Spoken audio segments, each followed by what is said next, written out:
우리 옆에 분에게 한번 물어보시겠어요? 살면서 가장 큰 상처가 무엇이었습니까? 라고 한번 물어보겠습니다. 살면서 살아오시면서 가장 큰 상처가 뭐예요? 모든 분들이 상처가 있죠. 마음의 상처도 있고 육체의 상처도 있습니다. 여러분, 사실 그 상처라는 게 지금은 이제 다 아물었기 때문에 우리가 이야기할 수 있는 거지, 그 상처를 당했던 그 당시의 시간은 우리에게 굉장한 고통의 시간이 될 수밖에 없는 것이죠. 헨리 나우엔의 상처 입은 치유자라는 책에 보면 이런 내용이 나옵니다. 오래된 유대 랍비였던 그 유대 탈무드에 보면 그 메시아를 기다리던 그 랍비의 이야기가 나오는데요. 랍비 요시야 벤 레비라는 랍비가 이제 그 랍비 시메론 벤 요하이의 동굴 입구에서 예언자 엘리야를 만나는 대목을 기록했습니다. 그래서 그가 엘리야에게 묻습니다. 랍비 요시야 벤 레비가 메시아는 언제 오십니까? 라고 물었습니다. 그래서 엘리야가 대답하기를 가서 그분에게 직접 물어보십시오 라고 대답합니다. 그러자 랍비 요시야가 다시 묻기를 그분은 어디 계십니까? 라고 물으니까 엘리야가 말하기를 성문에 앉아 계십니다. 랍비 요시야가 다시 묻습니다. 그분을 어떻게 알아볼 수 있습니까? 엘리야가 말하기를 그분은 온몸이 상처투성이인 가난한 사람들 가운데 앉아 계십니다.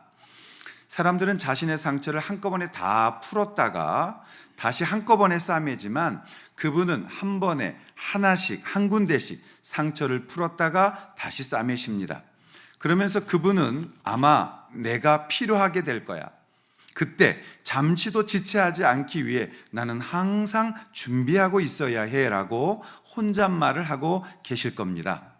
그 랍비는 이제 메시아를 찾았고 메시아에게 가서 이렇게 말했답니다. 나의 주님이여 또 나의 선생님이신 당신에게 평안이 있기를 원합니다. 유대식 인사를 했어요. 그러자 메시아가 대답했답니다. 레비의 아들에게 평안이 있기를 바라노라. 그래서 랍비가 묻기를 주님 언제 오시나요? 그가 묻자 메시아가 대답하기를 오늘이라고 대답합니다. 랍비 요시야는 이제 엘리야에게로 돌아갔고 엘리야가 그에게 물었습니다. 그가 그 메시아가 당신에게 뭐라고 대답하시던가요? 그러자 랍비가 말하기를 그는 사실 저를 속였습니다. 그는 내게 오늘 내가 올 것이다 라고 말했는데 오지 않았거든요. 엘리야가 대답하기를 그가 당신에게 했던 말은 너희가 오늘날 그 음성 듣기를 원한다면이라는 시편 95편 7절을 말한 것입니다. 그러면서 헨리 나우엔은 이런 얘기를 해요. 이 얘기에 따르면 메시아는 가난한 사람들 가운데 앉아 계시고 한 번에 하나씩 그분의 상처를 싸매며 자신이 필요하게 될 때를 기다리고 계시는 분이십니다.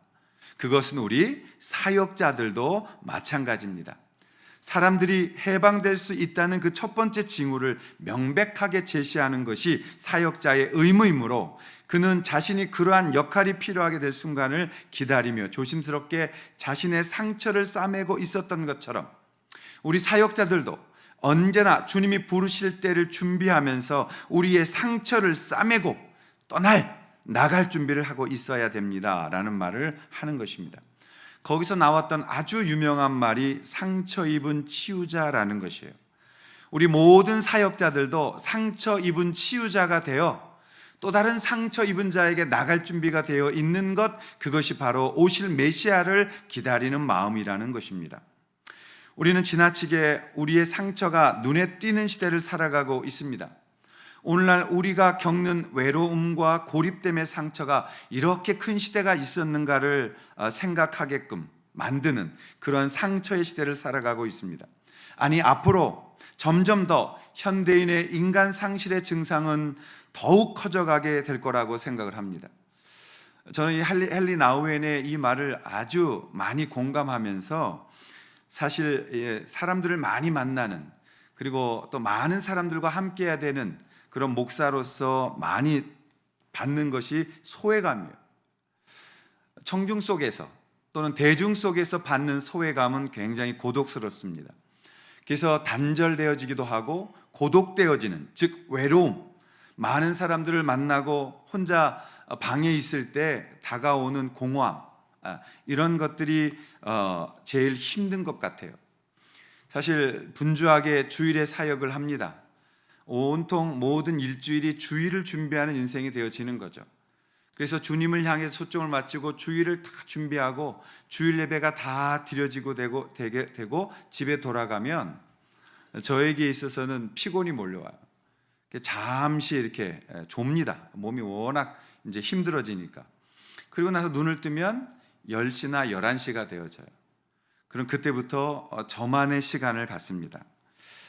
그 저만이 가지고 있는, 제 자신만에게 줄 수 있는 시간에 때로는 TV를 보기도 해요. 때로는 성경을 보기도 하고, 때로는 고전책을 읽기도 해요. 그러면서 내 자신에게 쌓여 있는 그 고독함을 만날 때가 있습니다. 여러분, 가장 힘들 때 이 외로움, 이 고독함, 이걸 어떻게 처리해야 되는가라는 고민을 했는데, 하나님 말씀 속에서 이 외로움을 없애라고 성경은 가르치지 않는다는 것을 보았습니다. 외로움을 보호하여서 오히려 주님을 만나는 시간이 되도록 만들라는 거예요. 그래서 외로움이란 시간은 고통의 시간이 아니라 주님을 만날 수 있는 준비되어지는 시간이라는 것을 알았습니다. 그것을 나중에 보니까 철학자들, 상담 심리학자들, 또 영성학자들은 그것을 독거라는 말로 썼어요. 솔리튜드라는 단어를 쓴 겁니다. 우리가 독거는 혼자 있는 것이 아닙니다. 주님이 함께 하시는 것입니다. 외로운 것이 아닙니다. 우리의 현실을 바라보고 우리의 실존적 필요를 주님께로 공급받는 시간들이 되어졌다는 것입니다. 그래서 이 독거를 통해서 보다 단단한 기초 위에서 영적으로 상처를 입지 않을 때 우리는 그것을 진정한 샬롬, 평화라고 부르는 것입니다. 우리가 주님 안에 외로움이 와요. 그 외로움 속에서 상처받지 아니하고 주님과 함께 이 외로움을 잘 이겨내는, 그리고 그곳에 서 있는 우리의 모습을 볼 때 그것이 샬롬이라고 표현하는 것입니다. 저는 오늘 단순해 보이고 의리가 있고, 단순해 보였지만 의리가 있고 한번 결정하면 다른 사람의 말에 쉽게 넘어가지 않고 자신이 믿는 바를 충실하게 따르던 이 도마의 모습에서 의심 많은 겁쟁이며 연약한 믿음 없는 자의 모습이 아니라 주님을 십자가에 잃어버리고 지극히 외로움과 두려움에 힘들어하던 도마를 발견하게 되어졌습니다. 요한복음 11장 16절에 보면 우리도 주님과 함께 죽으러 가자고 외쳤던 의리 있는 사람이었어요. 요한복음 14장 3절에 보면 주여 어디로 가시나이까 우리가 그 길을 알지 못하거늘 어찌 그 길을 갈 수 있겠사옵나이까 라고 철저하게 주님과 떨어지기 싫어하던 제자라는 것을 볼 수 있습니다. 도마는 예수님 너무 사랑했던 거예요. 예수님 없으면 살아갈 수 없었던 거예요. 그런데 그 사랑하고 떠나보낼 수 없었던 당신의 귀한 주님 예수 그리스도가 십자가에 못 박혀 죽으시는 것을 바라보며 도마는 절망 속에 큰 상처를 입게 되어진 것입니다. 그것 때문에 주님을 그리워했어요. 모든 제자들이 모여 있을 때에도 도마는 그들과 함께 할 수 없고 혼자만의 시간을 가지고 있었던 것입니다. 오늘 그 도마에게 주님이 당신의 상처를 보여주고 계신 거예요. 오늘 상처 입은 도마에게 자신의 상처를 보여주고 계시는 그 예수님을 통해서 우리는 어떠한 주님의 모습을 만날 수 있을까요? 첫 번째로 예수님의 상처는 구원의 확신을 얻게 한다는 것입니다. 자, 오늘 읽어주셨던 27절과 28절인데요 우리가 한번 같이 읽겠습니다. 도마에게 이르시되, 시작. 도마에게 이르시되 내 손가락을 이리 내밀어 그리하여 믿음 없는 자가 되지 말고 믿는 자가 되라. 도마가 대답하여 이르되 나의 주님이시요 나의 하나님이시니이다. 제자 도마는 주인이신 예수님을 정말 사랑했던 제자였던 거예요.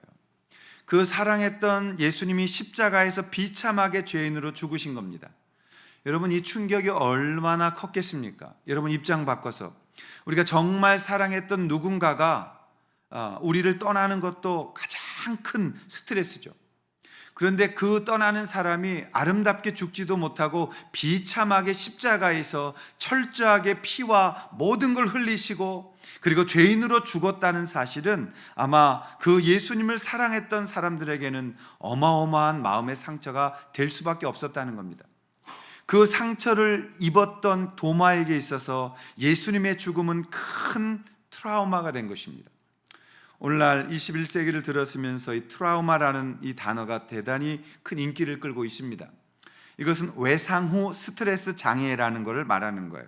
그래서 어떤 우리가 상처를 입고 나서 그 상처 때문에 어떤 식으로든 우리 안에 상처나 흠이 생겼다는 거예요. 근데 그건 육체뿐만이 아니라 마음속에도 우리가 감당할 수 없는 압도당하는 그런 마음의 외상, 마음의 상처도 트라우마라고 부르는 것입니다. 이 마음은 말 그대로 산산조각이 나는 경험을 해보는 거예요. 우리의 마음이 고장나고 갈기갈기 찢겨지는 그런 고통의 시간을 맛봤던 것을 말하는 거예요. 그 시간, 그 고통을 맛보고 나서 우리는 신체적 손상과 정신적의 큰 충격을 가지고 있게 되어지는 상태를 말하는 것입니다. 트라우마라는 건 사람과 관련된 문제에서 비롯되는 경우가 많습니다. 트라우마라는 것은 누군가에게 버림받았거나 좌절당하거나 상처받았거나 거부당했거나 억울하거나 분노 가운데서 이 트라우마를 낳게 되어지는 것이죠. 또 신체적 외상을 겪으면서 가까운 주변인에게 충분한 도움받지 못한 경우에도 트라우마가 생겨날 수밖에 없는 겁니다. 이런 것 때문에 오늘날 일어나고 있는 미투 운동 같은 것들, 그리고 그 속에 있는 것들이 우리 속에 표출되어져 나오는 것입니다. 트라우마는 선천적인 좌절 반응이 생기는 거예요.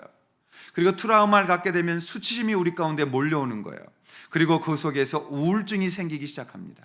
그래서 스스로의 가치에 대한 평가를 낮게 만드는 거예요. 그래서 그 안에 생기는 게 low self-esteem이라는 낮은 자존감이 형성되어지는 겁니다. 그걸 통해서 내가 혼자 고통스러워하고 스스로 내면에서 어떤 일이 벌어지는지 알아차리기 힘들어지는 것입니다. 전문가들은 말하기를 심적 외상인 트라우마를 이겨내는 방법은 그 문제를 회피하거나 도망치지 아니하고 오히려 정면으로 맞대면해야 된다라고 말하고 있는 것입니다. 오늘 예수님의 모습을 보면 이 도마의 어마어마한 트라우마를 고치고 있는 거예요. 도마는 자기가 그렇게 사랑했던 예수님의 죽음을 보고 그 마음속에 엄청난 트라우마를 얻게 된 겁니다. 오늘 본문을 보면 예수님은 도마를 만나서 그 트라우마를 치유하고 계시는 거예요. 제자 도마는 자신이 예수님을 지켜드리지 못하고 주님 홀로 돌아가게 하신 것에 대한 너무 많은 죄책감이 있었어요. 같이 죽으러 가자고 외쳤으나 정말 그 자리에 함께 못했던 그 가슴 아픔, 자신의 실패감, 정죄감이 트라우마로 남아 있었던 것입니다. 큰 상처가 된 거예요. 제자 도마는 돌아가셨던 예수님이 바로 눈앞에 나타났다고 해도 믿지 못했어요. 왜요? 정말 그 주님이신가를 확인하고 싶었던 거예요. 정말 내가 사랑했던 그 주님, 죽으셨던 그 주님, 그분이 맞는가를 눈으로 확인하고 그분을 사랑하고 싶었던 것입니다. 그래서 도마의 의심은 비난받을 것이 아니라 귀한 믿음의 성장의 한 과정으로 인정되어져야 한다고 우리가 나누었던 것입니다. 예수님의 이 상처가 제자 도마에게 분명한 회복을 준 것입니다. 여러분, 만약 예수님이 우리에게 나타나셨어요. 제자들에게 나타나셨는데 그분이 상처가 없이 나타났다고 상상해 보십시오. 예수님이 우리에게 오셨는데 상처가 없어요. 여러분, 그러면 우리가 그 주님에게서 어떤 마음을 갖겠어요? 이분은 내가 사랑했던 주님이 아니야. 왜 이분 안에는 상처가 없을까? 공감할 수 없었고 그분이라고 인정할 수 없었고 그분의 사랑을 우리가 다시 확인하고 그 사랑을 내 마음속 깊숙이 죄송함과 감사함으로 받을 수가 없었을 것입니다. 예수님의 이 상처는 분명하게 우리 죄를 위하여 죽으신, 제자들 당신들을 위해 죽으신 바로 그 주님이셨다라는 증거가 되어졌던 것입니다. 그리고 그 주님이 부활하셔서 지금 내 눈앞에 와 계신 분이라는 믿음을 갖게 한 것이고, 그것이 그 주님을 믿는 확신을 우리 가운데 얻게 하여 주신 것입니다. 예수님은 도마를 비롯한 제자들과 그들의 문제를 대면하게 하시고 당신의 상처를 보이심으로써 그들의 상처를 치유하고 계셨다라는 것을 보는 것이에요. 사랑하시는 여러분, 상처는 내놓아야 치료가 되는 것입니다. 여러분, 알아도 인정하지 않고 숨길 경우에 그 상처는 더 곪게 되는 거예요. 상처는 빨리 발견할수록 쉽게 치료되듯이 우리의 상처도 일찍 빨리 드러낼수록 치유가 쉬워지는 것입니다. 저는 제 마음속에 기도 제목이 있어요. 그게 뭐냐면 조금 먼 훗날, 어쩌면 몇 년 뒤 우리 교회가 하나님의 일을 잘 감당하고 많은 사람들로부터 건강한 교회다, 귀한 교회다라는 소리를 듣게 되어졌을 때 꼭 이 소리가 있었으면 좋겠습니다. 근데 이상한 게 조 목사는 좀 바보 같고 멍청한데 어떻게 저렇게 교회가 건강하지? 라는 말입니다. 좀 이상한 게 그 교회 담임 목사는 그렇게 어리숙해 보이고 실수도 많은데 어떻게 저런 교회가 되었지? 라는 고백 말입니다. 저는 그 고백이 있을 때 그 말 드리고 싶어요. 우리는 연약하지만, 나는 할 수 없었지만 바로 우리 주님께서 우리 교회의 주인이셨으므로 그분이 우리 교회를 이렇게 만드셨다고 말입니다. 우리 교회 안에 그런 상처, 그런 연약함, 할 수 없음, 그것들을 내려놓았을 때 우리가 가장 약해진 그 지점에서, 우리가 할 수 없다고 고백했던 그곳에서부터 우리 주님은 우리를 만나시기 때문에 그렇습니다. 먼 훗날에 우리가 이런 자랑을 하기 위해서 우리는 주님 앞에 더 철저하게 우리의 모습들, 연약한 것들을 내려놓고 같이 기도하고 같이 주님 앞에 치유함을 받는 그런 은혜의 경험들이 필요하다는 것입니다. 저는 오늘 이번에 임직받는 모든 분들이 더욱더 주님 앞에 낮아지기를 축원합니다. 겸손해지시기를 바라고 섬기실 수 있기를 바라고 그 연약한 것들을 내려놓고 이타적인 신앙으로 나아가서 또 다른 아파하는 자들을, 또 다른 힘들어하는 자들을 위로하고 그들과 함께 그 길을 걸어갈 수 있는 그러한 믿음의 지도자들이 되시기를 축원합니다. 교회는 목사가 잘나서 교회가 부흥되면 안 되는 것이에요. 교회는 어떤 훌륭한 사람이 있으므로 그 위인 때문에 교회가 잘 됐다라고 그렇게 말해서도 안 되는 것이에요. 교회는 우리가 다 연약해서 함께 모여 기도하고 그 기도 속에서 주님의 온전하신 치유함이 나타나고 그 주님 철저하게 믿었을 때에 그때 주님의 부흥이 그곳에서 일어나는 것을 받는, 그것이 진정한 건강한 교회라고 성경은 가르치고 있는 것이기 때문입니다. 여러분, 이 모습은 우리가 주님 앞에 내려놓을 때, 드러낼 때, 고백할 때 그것이 이루어지는 것입니다. 심리적으로 내 마음이 건강한 사람들은 자신의 실수를 비롯해서 자신의 상처도 잘 인정해요. 그리고 잘 드러내는 훈련이 되어 있는 거예요. 우리가 아플 때 내가 건강한 사람들은 자기 실수를 잘 드러냅니다. 그리고 잘 사과해요. 어머, 제가 실수했네요. 미안해요. 죄송해요. 아무것도 아니 되는데 좀 내가 이렇게 내성적이고 자기 자신에 대해서 자존심이 세고 부정적 자아상을 가진 분들, 이 부정적이라는 말이 한국말로 하면 되게 안 좋은 말이 되어지는데 사실 영어로서의 네거티브라는 말은 그런 뜻은 아니거든요. 소극적이라는 뜻도 있어요. 그래서 네거티브 셀프 이미지를 갖고 있는 사람들, 소극적인 이미지를 갖고 있는 사람들은 자꾸 상처를 숨기려고 합니다. 자기 실수를 드러내지 못하는 거예요. 왜요? 연약하기 때문에 그런 거예요. 그래서 그 상처가 곪다 보면 한 번에 갑자기 자기 오해를 가지고 네거티브 셀프 이미지를 갖고 있기 때문에 로우 셀프 이스템이 나타나는 거예요. 낮은 자존감으로 자신이 스스로 자신을 무너뜨린다고요. 누가 한 말이 아무 말도 아닌데 스스로 괜히 그 말에 소설을 쓰게 되어지는 거예요. 스스로 그 말에 저 사람은 나를 싫어해 라고 스스로 단정짓게 되는 거예요. 여러분, 그때 가장 좋은 것은 주님 앞에 자꾸 드러내는 겁니다. 누가복음 6장에 보면 예수님이 손 마른 사람을 치료하는 과정이 나옵니다. 예수님이 안식일에 회당에서 말씀 가르치고 있었어요. 그런데 그 안에 회중에 오른손이 마른 사람이 있었다고 성경이 말합니다. 손이 마른 사람이라는 것은 손이 아픈 거죠. 근데 그것은 사실 여러분 사람들에게 보이고 싶은 건 아닐 거란 말이에요. 근데 예수님께서 갑자기 설교하셨던 말씀을 중단하고 그분에게 그렇게 말을 합니다. 이리 나오라고. 그리고 가운데 서라고 말씀하세요. 이 행동은 오늘날로 말하면 상처 주는 행동이에요. 아니, 가장 아파하고 보이기 싫어하는 상처를 들고 사람들 앞에 나오는데 그것도 한가운데 서서 뭐라고 말씀하세요? 6장 10절에 보면 무리를 둘러보시고 그 사람에게 이르시되 내 손을 내밀라 하시니. 이게 쉬운 말이 아니죠. 그랬더니 그가 어떤 행동을 보였냐면 그가 그리하매라고 말합니다. 주님 앞에 이분은 육체는 아픈 분이었지만 마음은 건강했던 분이죠. 주님의 말씀 앞에 순종할 수 있었던 분이죠. 주님 앞에 자신을 드러낼 수 있었던 사람이었죠. 그리고 그가 그 손을 드러냈다는 겁니다. 그런데 그러면서 성경은 이렇게 말해요. 그에게 마른 손을 내밀라고 하자 그 손이 회복됐다. 그가 그리하는 순간, 내미는 순간 그 손이 회복되어졌다라고 말합니다. 사랑하시는 여러분, 마른 손을 가진 사람은 그리하였습니다. 손을 내밀었습니다. 그리고 자신의 상처를 드러내는 그 순간 그는 치유를 받았습니다. 그리고 그 상처의 치유는 예수님의 권세를 통하여 이루어지는 영광을 보게 한 것입니다. 오늘 우리도 주님 안에 상처받고 살아갑니다. 여러분, 왜 상처가 없겠어요? 우리 안에 다 상처 있고 상처 주고 상처 받는 게 우리의 모습입니다.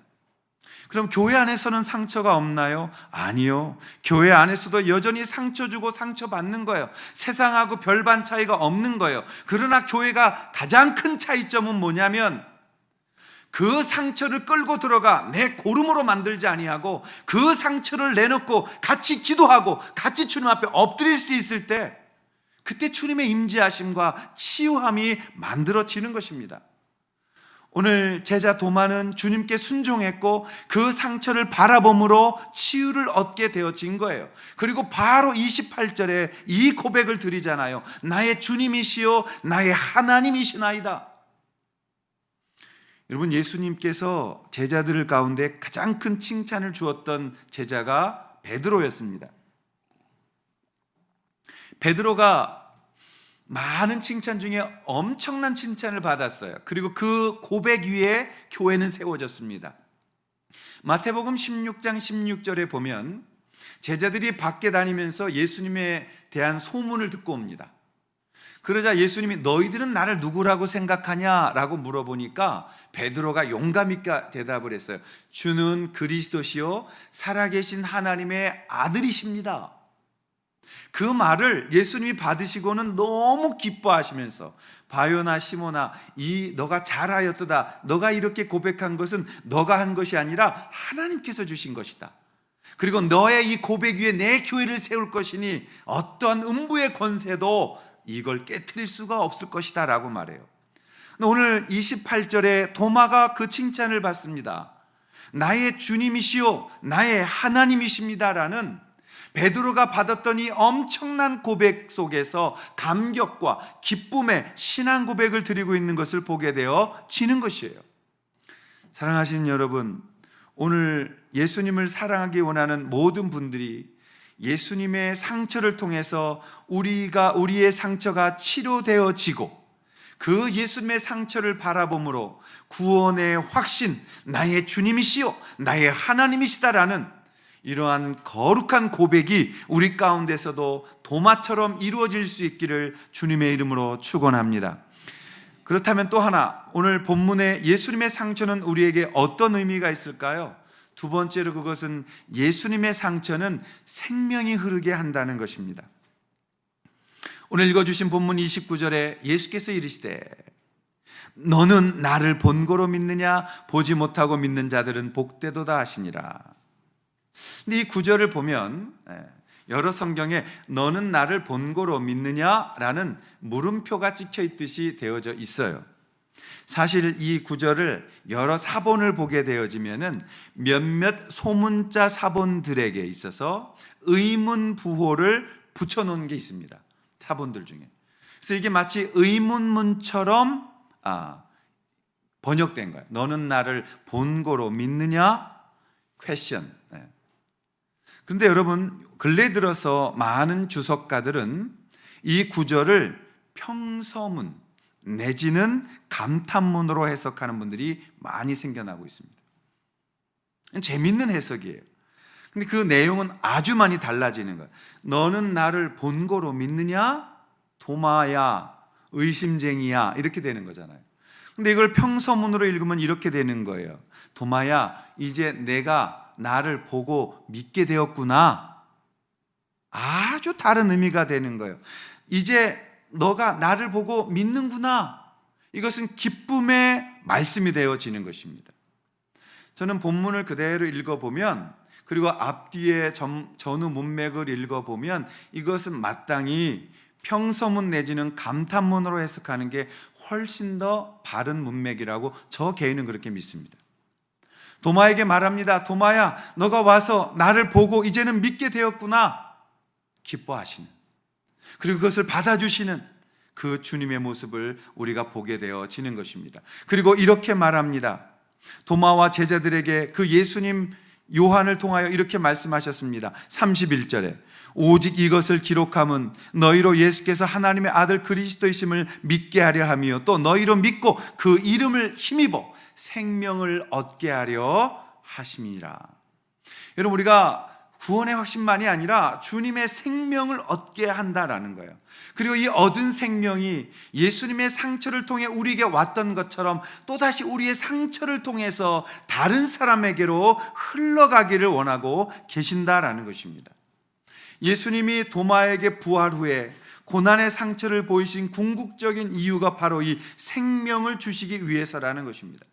예수님의 상처가 우리에겐 생명이 되는 것입니다. 세상에서 조롱받고 멸시받고 그 아픔과 고통과 이 수치의 상처가 오늘 우리의 자랑이 되게 하시고 그 십자가의 도를 우리가 전할 수 있도록 주님은 만드셨다라는 것입니다. 여러분, 예수님의 상처, 그 상처가 우리 안에도 있습니다. 갈라디아서 6장 17절에 보시면요, 바울이 이런 고백을 합니다. 이후로는 누구든지 나를 괴롭게 하지 말라. 내가 내 몸에 예수의 흔적을 가지고 있노라라고 말합니다. 여러분, 바울이 갈라디아서 6장 17절에 내가 예수님의 흔적 가지고 있다라고 말해요. 여기서 말하는 흔적이라는 말이 헬라어로 스티그마라는 단어예요. 스티그마. 내가 예수님의 흔적, 상처를 내가 가지고 있다라고 말해요. 그런데 그 흔적, 상처라는 말은 사실은 성흔이라고, 캐톨릭 쪽에서는 이걸 거룩한 단어로 쓰지만 일반적으로는 어떤 뜻도 갖고 있냐면 노예나 가축에게 도장 찍어서 자신의 모습을 보여주는 거예요. 옛날에 미국에 가면 카우보이라는 게 있습니다. 카우보이라는 게 뭐 하는 거예요? 말 타고 다니는 거예요. 우리는 땅이 조그마니까 속 기를 때 뭐 이렇게 가둬놓지만 진짜 땅이 넓은 데서는 풀어놓잖아요. 풀어놓으면 이게 어디 뭐 넓은 지역을 돌아다니다 보니까 이제 카우보이들이 말을 타고 도장을 갖고 다니는 거예요. 다니다 보고 뭘 하냐면 새끼 난데 도장이 안 찍혀 있으면 거기 가서 달고 가지고 엉덩이에다가 지져 가지고 그 누구의 소유라고 표시를 해놓는 일을 했단 말이에요. 스티그마라는 게 바로 이런 것입니다. 바울은 이렇게 고백하는 거예요. 이제 누구든지 나를 괴롭게 하지 말라. 내 안에 예수의 흔적이 있다. 내가 예수로 인하여 받은 고통이 있다는 것입니다. 사실 목회가 좀 어려울 때, 그럴 때 있어요. 내 자신이 너무 실망스러워 절망할 때, 내가 하나님 앞에 왜 목회자가 됐는가에 대한 질문을 다시 던져야 할 때, 야곱의 야복 강가와 같은 시간들을 만날 때, 외로움 속에서 주님 앞에 나를 돌아보는 독고의 시간을 가질 때, 저는 사실 펴서 읽는 성경이 몇 군데 있습니다. 첫 번째가 출애굽기예요. 출애굽기에 이스라엘 광야길의 백성들의 원망을 들어보면 제가 당하는 목회의 아픔은 아무것도 아니라는 위로를 받습니다. 두 번째 가는 곳이 고린도후서 5장과 6장을 읽어요. 그때 바울이 받았던 그 엄청난 고난. 사실 제가 바울의 발자취를 걷겠다고 따라다녔지만 발자취를 따른 게 아니에요. 바울은 걸어 다녔던 길을 저는 차를 타고 다녔으니까요. 그러면서도 힘들다라고 말하고 있는데 바울은 그 길을 도보로 때는 마차로 그 길을 걸으면서 어마어마한 고통을 당했어요. 그러나 그런 고통만이 아니었죠. 고린도후서를 읽어보면 주님을 위하여 40의 가만 그 태장을 몇 번씩이나 맞으며 죽음에 버려졌다고 그랬어요. 죽은 줄 알고 내다 버렸다고 그랬어요. 여러분, 적어도 저는 바울처럼 채찍에 맞는 고통은 없잖아요. 죽임 당하는 돌로 맞는 고통을 당하지 않았잖아요. 그럼에도 불구하고 이렇게 힘들다고 말할 때가 있는데 바울은 그 흔적, 그 스티그마, 그 상처를 통해서 나는 온전히 주님을 만난 사람입니다라고 그 자신의 연약함을 자랑하고 있는 것입니다. 저는 우리 교회가 주님 앞에서 우리의 연약함을 자랑할 수 있는 교회가 되기를 축원합니다. 우리가 받았던 이 상처, 예수님이 가지고 있던 그 상처가 내 안에서도 발견되어지는 것이죠. 저는 사실은 제가 청년 사역을 했을 때 제가 자랑스럽게 청년들에게 너희들의 상처는 더 큰 상처를 받으면 다 가셔지는 거야 라는 이야기를 한 적이 있어요. 그때는 이 상처가 아주 저한테는 싫었던 단어예요. 무슨 교회가 가면 다 상처받았대, 다 상처. 그래서 내가 상처란 말 좀 그만하자. 이젠 상처받지 말고 좀 온전해지자. 그러면서 어떤 예화를 들었냐면요, 제가 한 2년 늦게 군대를 갔습니다. 근데 군대를 갔는데 고향 선배, 고향의 엄격히 말하면 후배예요, 나이로는. 근데 고참이에요.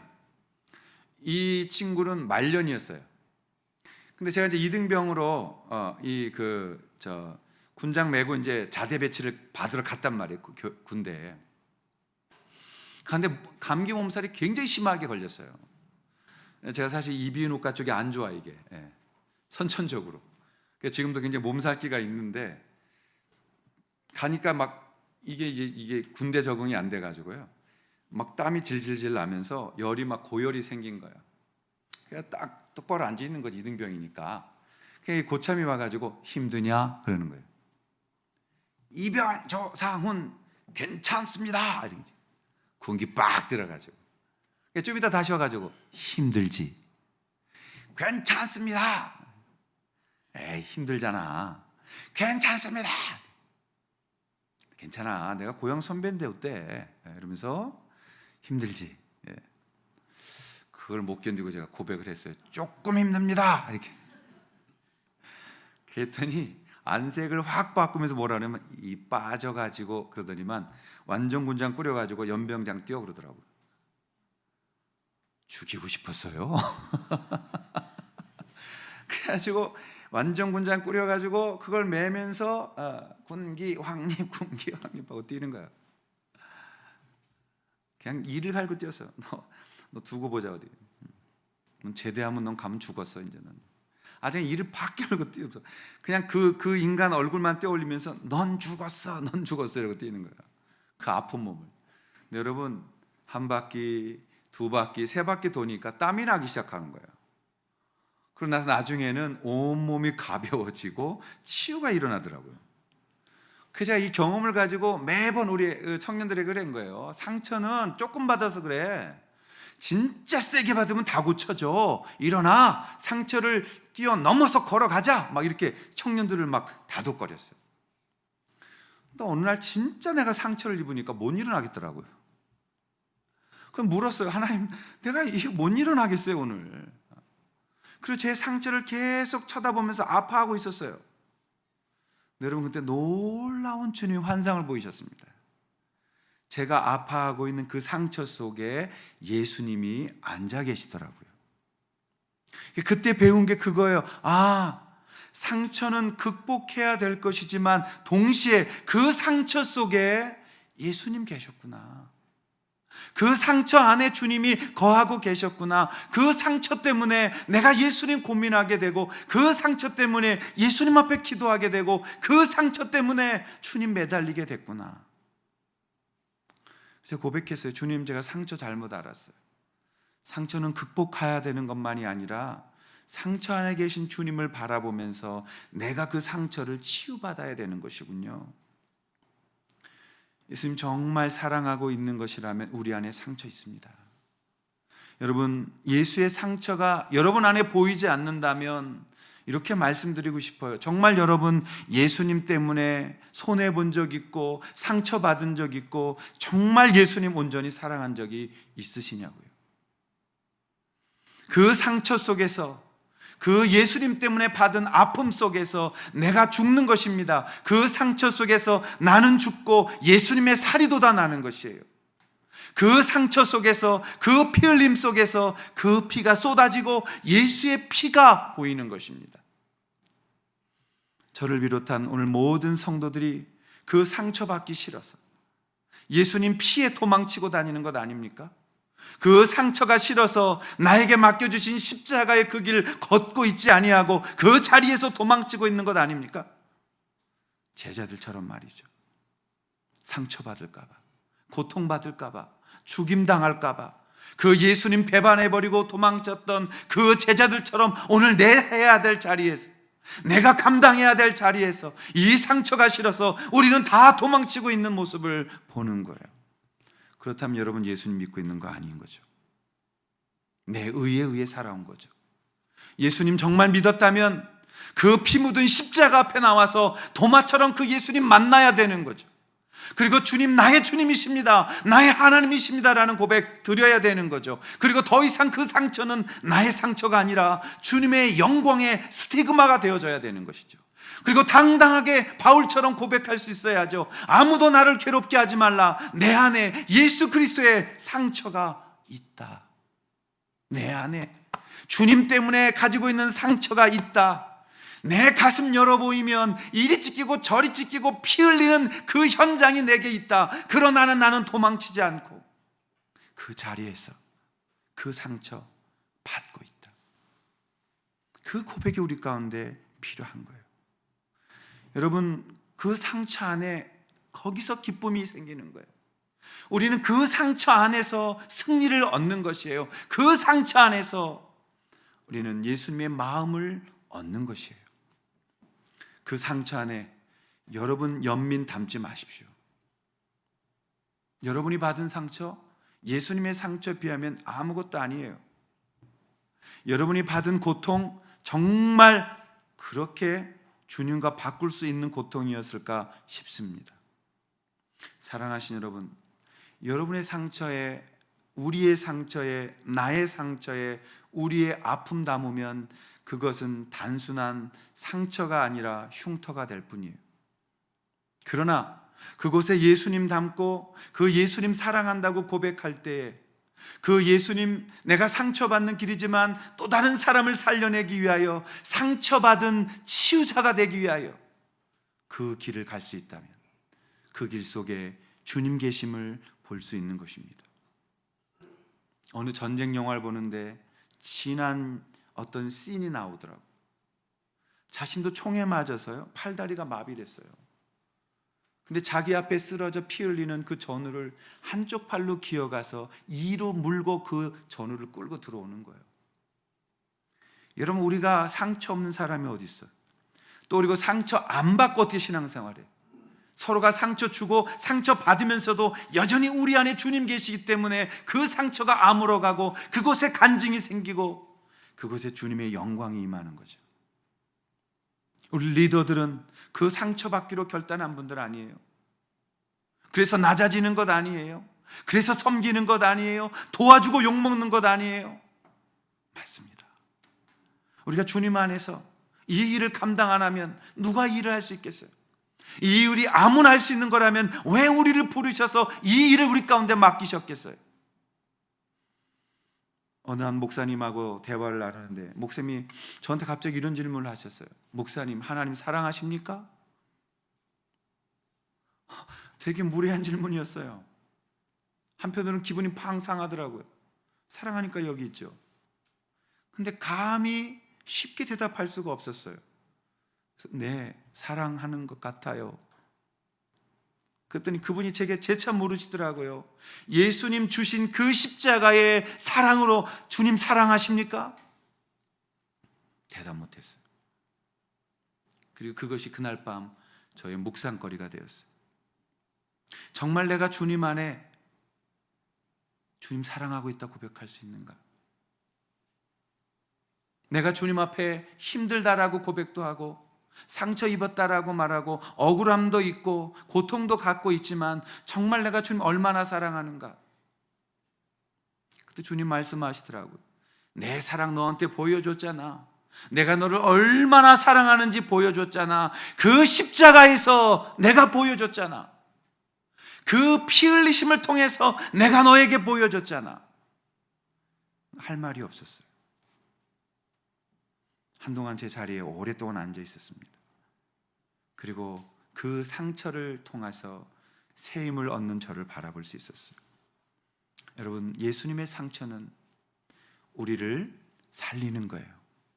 예수님의 그 상처는 우리로 하여금 주님께 받은 이 생명을 또 다른 사람에게 전해주는 가장 큰 힘이 되어지는 것입니다. 내가 약할 때 주님 강하게 되시고, 내가 주님 앞에 고백할 때 주님이 그 고백을 통해서 일하심이 되시고, 내가 강할 때, 내가 셀 때 주님 내려놓으시게 하시고, 내가 나의 가장 연약한 바닥에 도달했을 때, 정말 더 이상 할 수 없다고 다 내려놨을 때, 그때 하나님이 나를 업고 당신의 일을 만들어 가시는 것들을 경험해 온 것 아니에요? 사랑하신 여러분, 조금 더 상처 받읍시다. 우리가 세상을 향해 자랑할 수 있는 것은 바로 사도 바울의 갈라디아서 6장 17절이에요. 내가 예수 그리스도의 흔적을 가졌다. 주님 오실 때 무엇을 보고 주님이 칭찬하시겠는가? 저는 이 상처를 보고 칭찬할 거라고 믿어요. 그 상처를 보고 치유하시는 주님을 경험하게 될 거라고 믿습니다. 상처 속에서 예수님의 사랑이 여러분 안에 자라기를 축원합니다. 그 상처 속에서 생명의 싹이 트고, 그 상처로 인하여 내가 밀알되어 썩어지고, 그 속에서 많은 열매가 주께로 돌아오는 그러한 생명이 흐르는 복의 통로가 되어질 수 있기를, 그런 주님이 기뻐하시는 정말 거듭난 그리스도의 사람들이 되시기를 주님의 이름으로 축원합니다. 기도하겠습니다. 우리 시간에 함께 기도하겠습니다. 여러분, 교회는 예수님 때문에 상처받고 예수님 때문에 상처 주는 사람들이 모이는 거예요. 그것을 세상이 볼 때 이해 못하지만 우리는 그것이 하나님의 사랑임을 압니다. 때로는 아프면서도 자식을 야단칠 때가 있고요. 때로는 아프면서도 부부가 싸움할 때가 있어요. 근데 그것은 건강함인 것입니다. 사랑하기 때문에 싸우고, 사랑하기 때문에 주님 사랑하는 것이에요. 주님, 우리 사랑하는 성도님을 붙잡아 주시고 주님 안에서 이 은혜 가운데 나아가게 하시고, 우리가 받은 상처가 또 다른 자의 생명의 근원 되게 하셔서 우리가 품고 기다리고, 그리고 인내하고 격려하고, 그때 내가 나의 의로 주님 앞에 칭찬받는 게 아니라 예수님의 사랑으로 칭찬받는 참다운 믿음이 고백되어지도록 주님 우리 가운데 함께하여 주옵소서. 이 시간 상처로 인하여 아파하는 분들이 있습니다. 주님 다가가셔서 주님께로 돌아오게 하시고, 주님 앞에 서서 그 상처 바라보게 하시고, 그동안 해왔던 것이 나의 의였음을 자백하게 하시고, 내 의로 모든 것을 평가하기에 하나님 아버지 앞에 이 십자가가 나의 것만 보였다면 오늘 거룩한 주님 앞에 서서 감당할 수 있도록, 정말 예수님 믿는 사람 되도록 주님 우리를 변화시켜 주옵소서. 그리고 그 상처 속에서 힘을 얻고 세상을 향해 나아가 간증하며 세상이 줄 수 없는 샬롬과 세상이 흉내낼 수 없는 우리의 삶이 주님 앞에 드려지게 하여 주옵소서. 주님 맡겨주신 사랑하는 우리 성도님들 한 분 한 분들을 축복합니다. 예수 그리스도의 피값으로 사셔서 이곳에 보내주신 것을 찬양합니다. 더 이상 내 상처로 인하여 내가 내 속에 갇히지 않게 하시고 그것이 흉터되어 부끄러움되지 않도록 주님 우리를 온전히 치유하시고 그 치유하심을 통해 상처 입은 치유자 되어 연약한 자에게 가서 그들을 사랑할 수 있는 예수의 사람 되게 하여 주시옵소서. 이제는 우리 주 예수 그리스도의 은혜와 하나님 아버지 사랑하심과 나와 함께 하시며 주님과 동행하도록 역사하시는 성령님의 동행하심이 상처받은 치유자로 또 다른 자들을 치유하러 나아가는 모든 사랑하는 성도들 머리 위에 이제로부터 영원토록 함께하여 주시기를 간절히 축원하옵나이다. 아멘.